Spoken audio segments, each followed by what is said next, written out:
Butterflies! Welcome back to another episode of the Butterfly Diaries podcast. I'm your host, Fair Voltaire, and before we get started, please go ahead and like, share, comment, and subscribe to this channel if you haven't already. If this is your first time here, welcome to the garden, and I hope you enjoyed today's episode. Okay, right to the episode. All right, butterflies, I'm so excited. I cannot wait. I'm not even going to do the whole spiel. You already seen it. So I'm ready. I'm ready to get into it. All right, butterflies, please help me reintroduce and re-invite this guest to this podcast. She's been here before. She was here a few years back. Was it like 2 years? 2 years? Was it 2 years? Yeah, I think 2 years ago. But she's back now, and she's wanting to share her story and what she's learned in the past few years with us. So, Markee, can you please go ahead and introduce yourself to the butterflies, reintroduce yourself to the butterflies again? And yeah, just go ahead, girl. Okay. So hi, my name is Markee. I've been a praise dancer since I was 5 years old. I grew up in the church, finding my way back to my own personal relationship with Christ in this season of my life. As you can see, the name of the podcast is Turn It Around for me. I am in a season of giving myself more grace, in a season of momhood and finding myself as a mother and of having a family. I have a 2-year-old. And the last time we recorded, I actually had just found out that I was pregnant. My goodness, yes. And I'm super excited to go into your testimony and go into what you've learned so far. And even with our pre-call and everything like that, we went really deep. So there's a lot in this episode. Butterflies, I do implore you, this is one of those episodes where I ask that you please take out a notebook and a pen, because there's going to be a lot of things in here that are just going to help you achieve a lot of growth, and it's all learned. It's because we're all learning. It's a learning experience. So I'm really excited. And like Markee said, today's episode is called Dear Diary, Turn It Around for Me. And I'm super excited to get started. So let's just go right into it. You mentioned your son. I don't know if you want me to say his name on camera, but that's fine. Yeah, so baby Major. Oh God. Okay, so she mentioned Major, and she said she was pregnant with Major when she first was on with and I didn't know, y'all. She told me after. Yeah. But I can't remember the date we filmed, but it literally had to be I had just taken the pregnancy test type thing. Probably my mom and Johnny's mom. I think it was earlier that year. Yes, because I found out January 12th that year. So I didn't check the exact date we filmed, but at that point, I think only our moms knew. Wow. Yeah. So, and he's so, y'all, he is so adorable and he's so smart. But Markee, let's go into that. Let's go into mom life for you right now. How was it navigating that entire, journey between finding out you're pregnant and now you have a 2-year-old? So how is life now for you? Yeah, a lot of first time things, when you're a first time mom, it's crazy. Even coming from a big family and having a lot of siblings, there was still a lot of things as a mom that were just oh wow, this is a thing for me. So, first it was, I'm living in Dallas, so no family. I was in Dallas and had no family living by me. May, my mom moved to Dallas and I was so happy. And she still lives here. So that was a really great experience. And so now also my brother lives here. So I have my mom and Shyland that both live here. And so that, I think, really transformed my motherhood, having my mom, growing in our relationship. And I'm just really happy that that was the experience I had versus having this full-on experience coming into motherhood fully away from my family. So I've had to navigate Major not having the same exact village that I had, trying to go home, often enough while he's this young so he can, get to meet my family in Florida. So I'm grateful he's gotten a chance to meet my Nana, his great-grandmother, and my great-grandmother, his great-great-grandmother. So and my dad. So he's got to meet a good amount of the very, very core village. And that makes me really happy. And then Johnny's family, I absolutely love and adore. So, he gets Johnny's village, which, I'm happy for that too. We have lots of family gatherings and things with them. And his mom, I've always loved her. So that's all, everything has been, I think, really great. I do miss already, like people say, cherish those moments when they're like little. And I definitely feel like when people were saying that to me, I took it serious. And I still miss when he was that little. Like he's two Yeah. and he's still small, but man, sometimes I just find myself looking at those pictures where he was a tiny baby, like I miss my Yeah. tiny baby. Do Yeah. you- so with everything that happened, and I know that, especially because I've been around your core, like I've been around your family, and I know how close and everyone is. Did you feel like when, like you say, like you're away from everyone, was that like you said, it was a fear, one of your fears, that he wasn't going to be able to be around everyone? Do you still feel that way now, or is that like, are you No, I moving feel that? like I FaceTime everybody so much. He knows, like, my dad doesn't have an iPhone, so I talk to my dad a lot, and he knows my dad's voice. Oh, Like, so when good. I'm on the phone with my dad and I put my dad on speakerphone, he's like, Papa. And when I'm on FaceTime with my grandma, he goes, Grandma.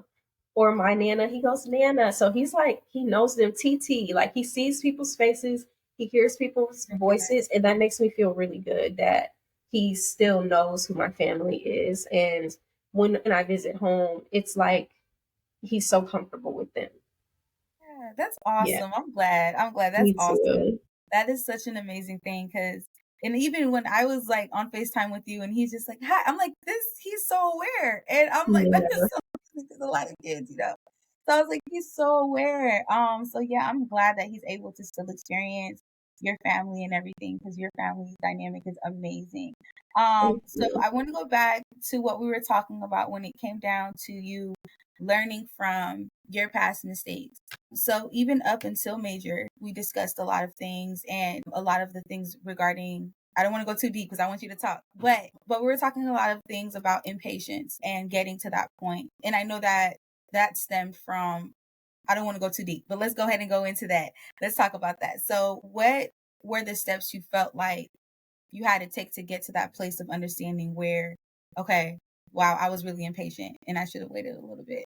Right. So this all I feel like came about like a clear realization of it when we were doing that fast, where I Mm, was in between jobs. We were doing that fast, yes. and I just remember being on the phone with all of us that were doing it and telling y'all, I'm praying. I have these two job opportunities, and so that was the season where this was literally just September, October, September, where all of that was kind of coming full circle for me, where I was like, wow, like there's been so many times in my life where I haven't had the patience to walk through my season, my storm, or whatever it is. And I just want to get out of it so quickly that I make hasty decisions that could either be poor financial decisions or just putting myself in a situation that is like, dang, like I could have avoided this. So, in my career, in my finances, choosing an apartment, choosing a car, I have been so impatient in all those areas. So, to start, let's start when I moved to Dallas. Yeah. Like, I think sometimes people will, even I might have glorified it a little bit, where it was like a Thursday, I think, where I was like, yeah, I'm going to move. And Mm, it was, I think, by Tuesday, I was in Dallas. wow. So Thursday, I'm looking and I'm like, I want to move. Where do I want to go? I had just been living in Savannah for 6 months and I was just like, okay, it's time to go somewhere else. And literally by Tuesday, I had Wow. driven from South Florida to Savannah to get my stuff to Dallas with Devin. And when I got here, I had money to, if I needed to, like book a hotel and then just like go and do some apartment hunting. I didn't do that. I found the apartment. I was doing everything. Devin was calling and sending these verifications and all of that while I'm driving the U-Haul. Get there, sign the lease, walk right up into the apartment. Why did I do that? Like, that makes no sense. Like, I am like, even helping my mom find an apartment here when she first moved here and everything. I didn't even let her do it that way. So like, why did I do it that way? Right. So I ended up in an apartment that I wasn't totally happy with. It grew on me, but I should have just been more patient, booked the hotel. And honestly, like saying it out loud, I feel silly because it's common sense. Right. But Right. I In the moment. just didn't do it that way. Yeah. And then when it came time for me to buy a car, I got into an accident when I first moved out here, like a month later. And granted, in my mind, I thought I took, the right amount of time I needed. So the accident was in May. I didn't buy the car, like my next car, until July. So I waited, but I still ended up waiting does not equate to patience. Write it down, butterflies.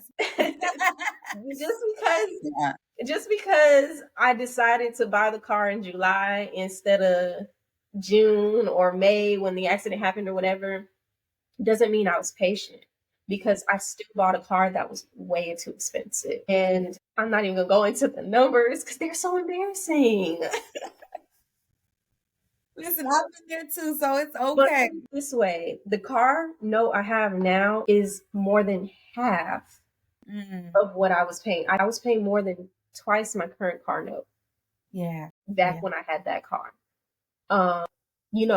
Full circle apartment experience. And I'm going to get deeper than just this surface level, like apartment and car stuff. But, home is your peace. Like, I should have picked somewhere where I can be at peace. And it's like, I feel like my mom is doing that now. And I'm like helping her find, an affordable but a peaceful place to live. And I have that now. But at the time, I was just so hasty and ready to just jump into the situation, versus the next time around, I made a list. I have a dang on project management tool that I'm going to share with y'all how I do my budgeting as well now. I listed every single apartment, the prices. And again, I feel silly saying it, because it's like, well, why did you do it in the first place? That makes the most sense to do. I don't know.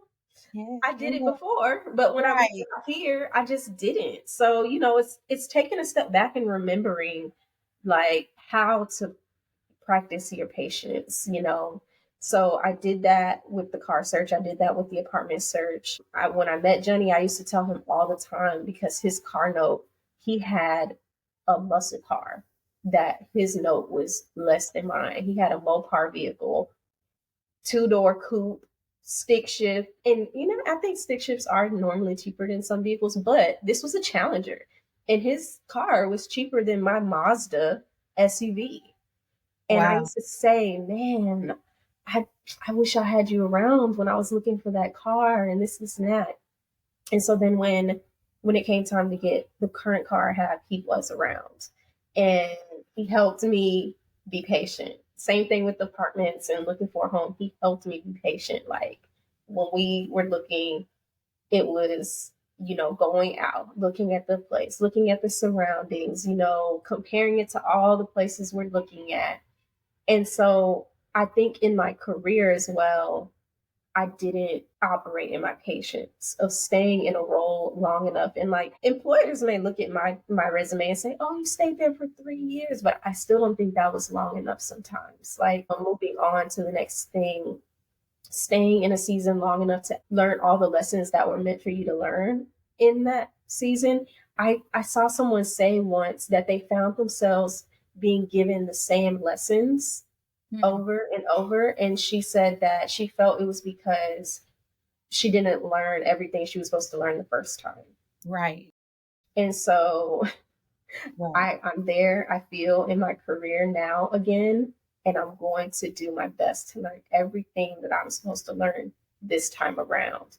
Because during that fast and, being in between jobs, I had left a job. Granted, it was bad. I feel like I was being overworked and underpaid, and the people that I was around were not of God, and there was a lot of just not positive competition amongst coworkers going on, but a lot of, I felt, bullying and throwing people under the bus and backstabbing. It didn't feel like a team. And so I was just ready to go. I was like, I got to get out of here. But even in a situation like that, I should have stayed because I put my family in a bad financial situation by just saying, I'm leaving this job. I'm doing this for me. I need a break. But I put myself in a situation where now I gotta do Instacart and I had to do Uber Eats just to make sure that I was bringing in the money that I needed because my business wasn't doing what it was 2 years ago because I let things fall off or had to, I had to focus on being a mom. And I think that was also something that in my motherhood journey, I wasn't like entirely prepared for. I thought I was going to be able to still keep the same pace of Yeah. hustle that I had before. And I didn't, I lost all my creativity. Like, I think that baby took it during my pregnancy. He took all Yeah. my creativity. I have it back. Yeah. It's like it re-upped, it replenished itself since I've had him. But while I was pregnant, I could not create. Like, I don't know what was going on. So I spent a long time, I wasn't designing or anything. So like, I really wasn't operating in my business fully. And then even after I had him, it was some time before I started designing again and felt proud of my work. Yeah. So Yeah. I think that's the patience. Yeah. Yeah. The patience talk. Yeah. So there's a lot there. So when we're breaking down like this topic, y'all, the patience and the impatience in regards to Markee, there's a lot of just trial and error. Like, you have to go through it. And I think that's the lesson that a lot of people have to understand about life is like, unfortunately, sometimes you have to learn the lesson by experiencing it first and then going back and saying, okay, now I'm going to apply these actionable steps to make it so that that doesn't happen again. Um, Mhm. and especially when it comes down to impatience, because we want things when we want them, right? And it's not necessarily when God says to do it or when, the right time is. It's based on the desire that we have now. And that's why it's like so important to like surrender a lot of things back to God and remember like that core. Like, Lord, you are the one that has been leading me and guiding me thus far. So let me really go back to you and ask you to get in here. I literally was just reading last night I read this and I was like, oh wow, this goes perfect with what I read last night for Bible study. And I was reading Proverbs 15:22, and it literally talks about inviting God into your plans. Like, if you don't have him in it, it's foolish. Like, you won't be able to succeed and like do what you plan on doing, because even if it is your plan, it was inspired by something, right? It was inspired by the Holy Spirit. So even when you said like, oh, I want to move, okay, that's I cool. wasn't doing that at all. Right. No. What I'm saying this for like the person listening, like, yes, oh, I want to move. Me too. I have those impulsive, like, yeah, let's just pop up and let's dip. But there are things that we are unaware of that are around us, right? So many things. We have the spiritual, the physical, right? All these elements that are around us that we don't even realize that affect our decisions. They affect our next steps, right? And so that's why it's so important, like, to always invite the Lord back into the situation. But one thing I love about Markee is that she's super resilient, and ever since I've known her forever, y'all, feels like forever. But she's super resilient. So even if she, had her moments of like, okay, I was impatient and I didn't make the correct, choice, I'm gonna make the best out of this and apply it and learn from it. And that's the best way to bounce back. Instead of beating yourself up for making something, making the wrong decision or holding yourself back from growing from that situation, Yeah. you're allowing yourself to say, okay, look, now I'm going to make these steps. And like she said, she's like, the first apartment, she didn't take her time. She just ran into it. But now she made a budget template for the next one. And then she got what she actually wanted.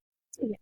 Yeah. And I love that. And it's like taking that time and saying, okay, I'm going to hone in on the things that are important, things that I kind of would have never even like thought was like important, like social media. What does that bother? right? But even just paying attention and saying, I'm only going to be intentional about these things, and applying those, it helped. It helped. You even mentioned to me about, let's go into your therapy. Let's go into that. Let's go into how that's helped you align all of the past, right, and the current and the patience and everything like that. How has that helped you so far to get to the place where you currently are now? Yeah, that my anxiety, my depression, the imposter syndrome, you know, and then also like having an outlet of someone that I can speak to about all of these things without having to dump on my mom or my family or my friends or my partner, because everybody has something going on in their lives, and then wanting to maintain that quality in how I interact with you, Farah, or other people without it just being like a drag, Yeah. that has helped me so much keep, an uplifted spirit in my home. It's helped me when I am thinking irrational thoughts about that interview process, where I'm able to go to her and like break it down and just like, you know, come back to center. And she's a woman of God. And I was looking for that in a therapist. Our very first early on conversations that I had with her, something I said to her, I said, I don't think I've ever actually heard the voice of God. What does that mean to hear the voice of God? Like, I was crying. I felt so distant and lost. And through therapy, I was able to find my way back. I just felt so far away from God. In therapy and that fast that we did, I really do feel like, and then starting to go to church, all of that all started happening around the same time. And that's why I think the title for this is so important. Turn it around for me, because I feel like so many things turned around in that moment. There were thoughts going through my mind that came back to me of trauma and things that happened to me that I felt like I could not share with anyone. And I definitely didn't want to share with Johnny because it was so heavy. And I felt like I was losing myself in it. Like, I was walking around and I just couldn't think about anything else, focus. And it just was so hard to navigate. Like, I would find myself by myself driving and just crying, crying. Like, I couldn't even drive. I had to pull over sometimes. And I had spoke to my grandmother one morning, and I was letting her know that I was having a hard time deciding about these jobs. And she told me to ask God, and then told me how God speaks to us. She said, through dreams, through our spirit, and through our inner voice, and through his voice. And that's when I realized that God does speak to me. And it just made me so happy, because I felt like in that moment, God was speaking to me through her, knowing that I needed that understanding of, I had just said this out loud to my therapist. I had just said it out loud for the first time, that I didn't understand how God speaks to me, someone that grew up in the church, and I just felt lost all these years. And I remember now, I was telling her that there was this song that was playing that I was driving and I just couldn't. I was just crying uncontrollably. And I had remembered in this moment while I was writing this journal entry, I said, I remember now what part of this song had me crying so bad. And it was the part that goes, speak, Lord, speak, Lord. I'm not going anywhere until I hear your voice. We're not making another move until we hear your voice. I said, I wanted God to be real. I was so desperate to hear from God, and I was afraid that maybe my entire belief system in faith was a lie. So the song was In the Sanctuary, He is here, that song. Yes. And so it was that was a very powerful realization for me in my faith, in my walk with God, of everything just turning around in that moment, in this last, that was August, I think, when I wrote this.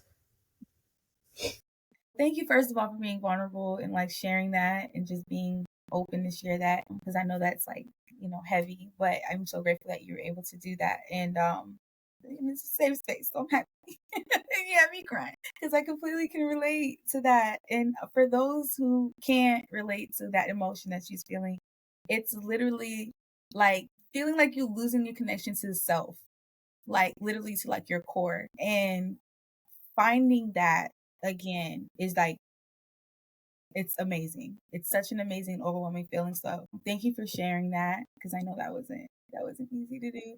But indeed, I'm grateful that, and I'm gonna just be transparent with you about how I feel. Even after we finished talking, because we did our vision boards together this past weekend, and all week I've just been like, God, thank you, like just giving God praise, because it allowed it allowed me to see a few things, but one of the main things was like, I see your growth, and I even was like talking to my sister, and I was like, she's grown so much. Like, and I'm so proud of her. And I was like, I just kept saying, I'm like, I'm so proud of Markee. I'm so proud of her, because although all of these things has happened and all these things transpired, where the enemy had planned to cause you to just sit in that and rot in your, you know what I mean? And the things that you feel were like, um, and the things you felt like were Damn. like, yeah, shameful, or things that felt like overwhelmingly like, oh man, I can never recover from this spiritually. Um, Yes. right. God has still been there, and that's the most amazing thing about God, is that even when we feel like we're unworthy and we aren't enough, he's still there. Like, I love you just like I love you the same. Like, nothing changes. And so realizing that, coming back to that realization, like, wow, God, wait, you never left. Yeah. Hold on, wait, you're always here. And I just felt like I was ashamed. I always call that the Adam syndrome. I'm like, Lord, don't let me be like Adam and run and hide from you when I feel shameful or guilt for the things that I've done, because I had that tendency too, where it's like, oh, I did all these things and I feel so horrible and disgusted and like with myself, and I'm like, oh God, like I'm Adam. God's like, where are you? Oh, I'm naked. I'm calling out my sin and I'm saying I did all these things. And he's like, no, I just want to know where you are so I can meet you there, so Yes. we can heal the core. So I'm so proud of you for getting to that point of healing, because that's really where you're at right now, is like healing the core part of self and reconnecting to the spirit. And that's so important. That is so important. And it shows. We were just talking before we started recording, like how she looked 2 years ago to now, and it's just such a more brighter, more uplifted version of you. And I'm just so grateful of that. I'm grateful for that, because that shows that God, he's still there, and he's working in you. So I'm so excited. I'm so excited for what God is about to do going forward. Yes. Me too. Let me close this thing. Oh, it's okay. Go ahead. So while she's away, y'all, I do want to she did say that she met her therapist on growth therapy. And I believe she's a believer, correct? Your Mm-hmm. therapist. So yeah, It please, was in her bio. so please, if you She's a feel it. Black woman. Yeah, look, and then she's Black, she's a Christian. Listen, so all the things that Markee was looking for in a therapist, she found on growth therapy. So this is not sponsored, unless y'all want to sponsor. I know, right? She's a content creator. Unless y'all want to sponsor, okay? This isn't sponsored, but growth therapy, please go ahead and go on there. Just do it. It doesn't hurt to just look. It doesn't hurt to try it out that one time, or a couple times until you find the person. But please go ahead and do it. I know that was something in my spirit that I've been longing to do. So for sure, I'm going to be on there looking for one myself. So that way, because there are some things that you really can't. Like she said, she couldn't talk to her. She didn't want to talk to her family members. She didn't want to talk to her partner. There are certain things that are so deep, and you need an outward person to talk about those things with. So yes, we have And community. I was longing for a pastor. I was like, I Oh, need to have a pastor I can call. And I just was like, let me start with therapy. yeah, see, and it helps. And sometimes you don't even feel, I ain't gonna lie, sometimes you don't feel comfortable talking to your pastor. Yes. So, and even if you don't have a home church, this is perfect. So I feel like you need that outside counsel to help you. Especially if sometimes you aren't in church because you have like church hurt. Yes. That's trauma. It Yes. doesn't have to be abuse for it to be, you need to go to therapy. Like, Yeah. that helped me get back into church. Like that, like we talk about my church hurt. We talk about everything. Yeah. Um, and then that deep hurt that I was having, I did eventually tell a family member that I felt like was the right person to talk to, and it was on time. It was exactly what I needed. I had the courage to bring it up to someone that I felt like could handle it, and I felt so light. I felt Yeah. So I don't want to make you cry more, but I do want to dig into that last little bit you were talking about God's voice. Because I do have an episode that we did record about like a week ago with another person, and we were talking about that. That a lot of people feel like they can't hear God, and so therefore they pull away from the faith. And they, go do their own thing because they're like, well, I don't even know if God even cares. And it's like, well, God doesn't talk to us all of us in the same way that, that other people hear God, right? Some of us hear him audibly. There are people that actually hear his voice clearly. We have people that have the gift of impression, which means like you can feel his presence and you'll understand that. You'll be able to interpret that, just the feeling. You have dreams, visions. Some people, it's literally just through it could be just through conversation. It could be a video online. God could use anything and anyone or in any way to speak yeah. to you. So you just have to find out. And I called it, I was like, and while we were talking to Tammy, I was like, you need to find out your love language with God. Literally. Oh my goodness, yes. Yes. Like I was like, that's it. I was like, Yeah, yes. well, I know for sure one of mine is dreams. And Yes. because I have gotten dreams of visions of stories, like whether it's just like a fictional story that I want to write. Like Mhm. God gives us that. When you get something like that, that is from God. That's how people make movies and write books. Like God is giving people that stuff. Now, whether they use it to the glory of God is on them. But I know that I've gotten like fictional fantasy stories that I write down. Like I'm really great at writing and journaling. And sometimes like in my journaling, I'm surprised at some of the things that I write and end up affirming to myself. And then my grandmother, I've just learned through that experience that, I mean, again, it seems like obvious that God has been using her in my life my whole life. She's the reason that I dance. When I was a little girl at 5 years old, dancing in the living room, she saw that in me and she nurtured that gift of dance for me in my life. And so I know that God has spoken to me through her a lot in my life. But in that moment of weakness, of feeling lost and distance, it was that reminder that I needed, that she is someone that God uses to speak to me all the time. Yeah, yeah. And I've had the opportunity to meet her now, y'all. I love her so much. I love that lady down. But I I have a remember picture I just was just looking at of us together, me, you, her, my mom, and Imani. yes, because they honored her for Mother's Day one year, and we ministered at that honoration and everything. It was so beautiful Yeah. what they did for her, and it just to acknowledge the fact that she was the pillar of the family, the one that prayed for everyone. I was just like, wow, this is so amazing. Hmm. That experiencing that with you, because a lot of my family dynamic is different than yours, and we've always discussed this. But like my family doesn't get together like your family does. My family didn't do things the way your family did. And so I remember sitting there and watching, I'm like, wow, that's legacy. That was my first time seeing someone being honored in that way for that. Right. Although my family, they do uplift like Christianity and we have our church and, everything like that. But they never sat down and said, thank you to the elder who held it down in the prayer room, like for us. Like Yeah. literally they honored her. And I remember like sitting down and like listening to her talk. I'm like, this lady is packed, y'all.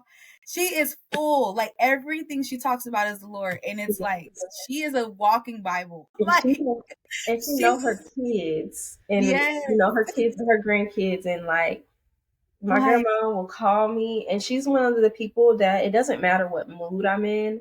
I cherish that she's still around. I answer the phone.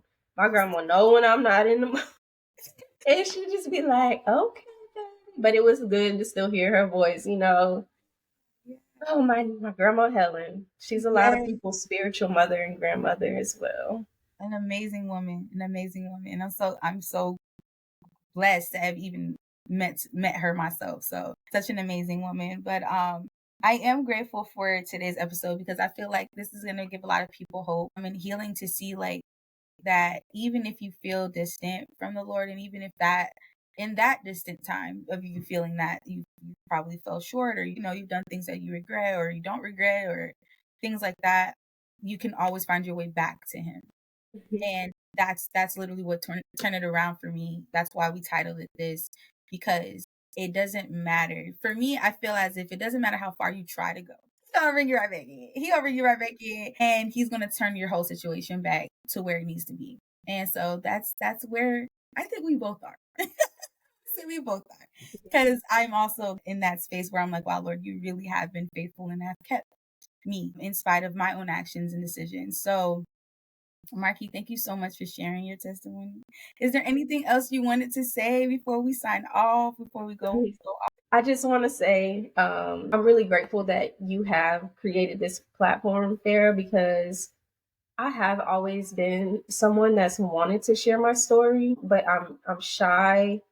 I'm afraid. I have shame. There's so many things that prevent me from sharing, but I think the things that I was able to share today are some of the really core things that of my life that I think are worth sharing. Hopefully I can find the courage to continue to do that more as someone that, when we used to teach dance at the church, and I told you this in our pre-call, where I always felt like being someone over a ministry of young girls, that if they were to look at a movie of my life, am I setting the right example? And so much shame comes to me when I think about some of the decisions that I've made in my life, some of the times where I didn't hold close to God, or I was afraid or ashamed to be a Christian,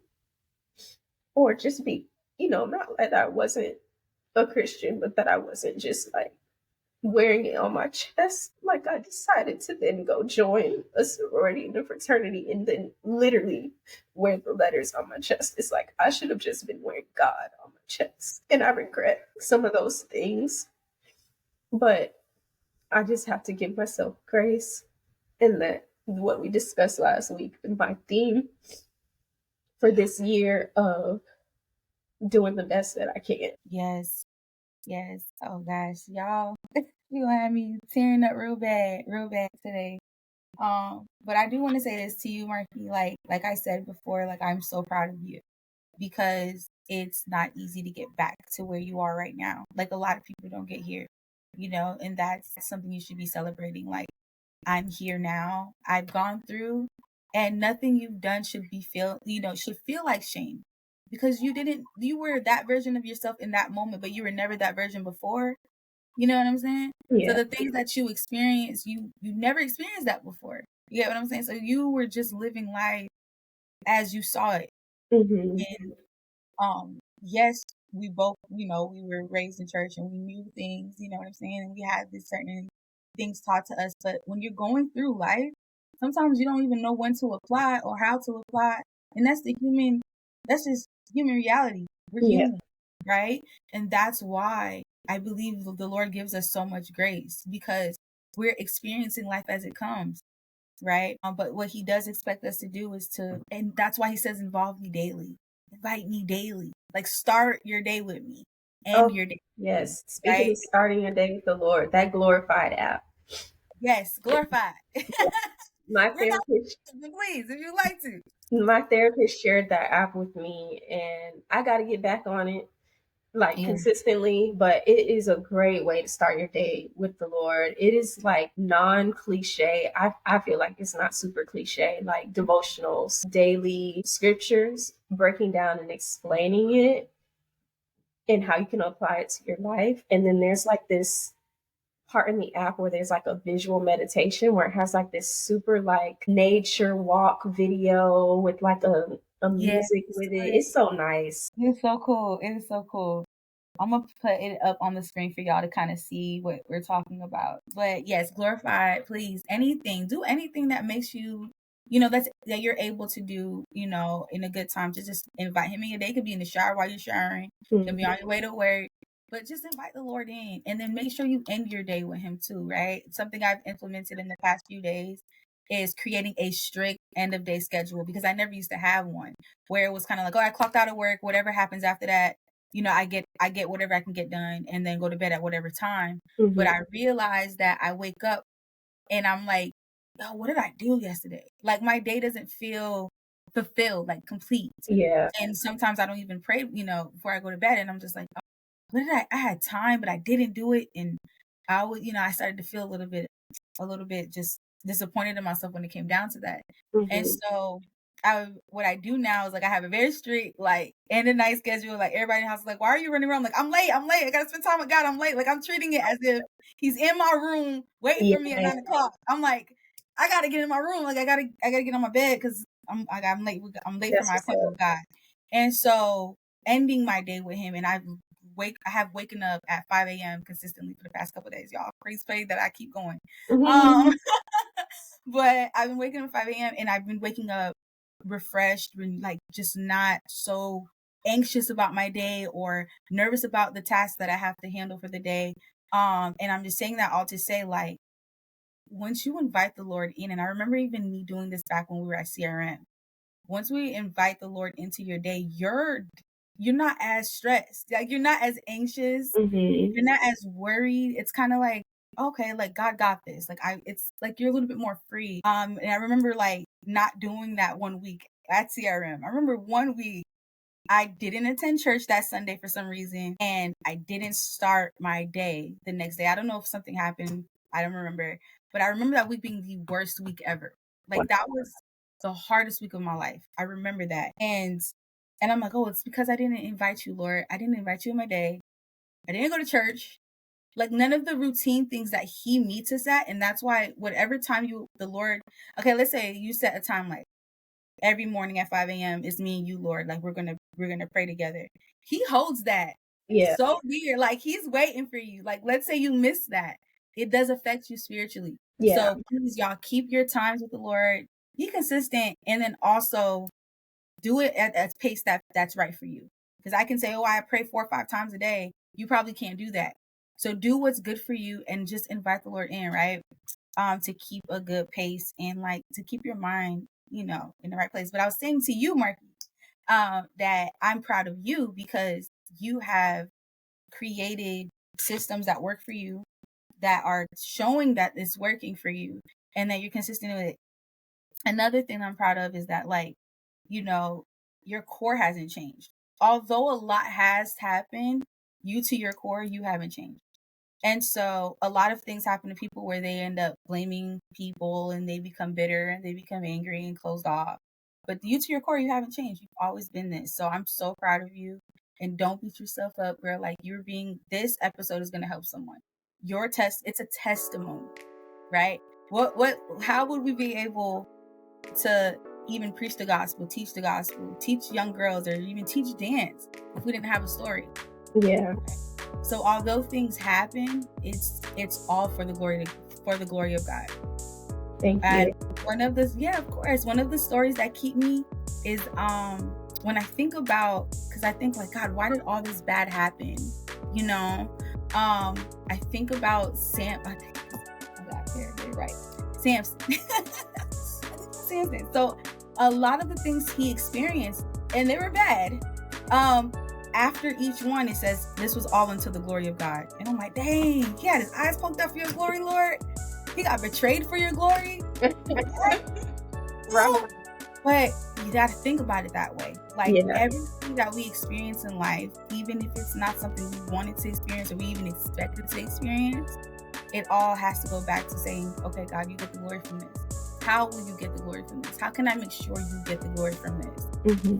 So just remember that, when you're going through it and it comes in your mind and the enemy tries to make it louder than it needs to be, just be like, no, this God allowed me to go through this to help someone else, and it's going to help someone.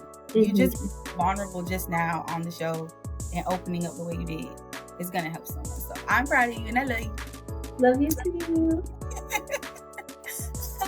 All right, butterflies, that's our time. I want to say thank you guys for listening. If there's anything you want to talk about in the comments, you guys have any questions, anything, please go ahead and comment. You guys already know what to do. Go ahead and like, share this episode with someone you know who needs it. And butterflies, I love you guys. Please follow Markee, okay? Follow her, just love on her, okay, y'all? And I'll put that on the screen here. And yeah, butterflies, you already know what to do. Hi, and I will see you guys next time. All right.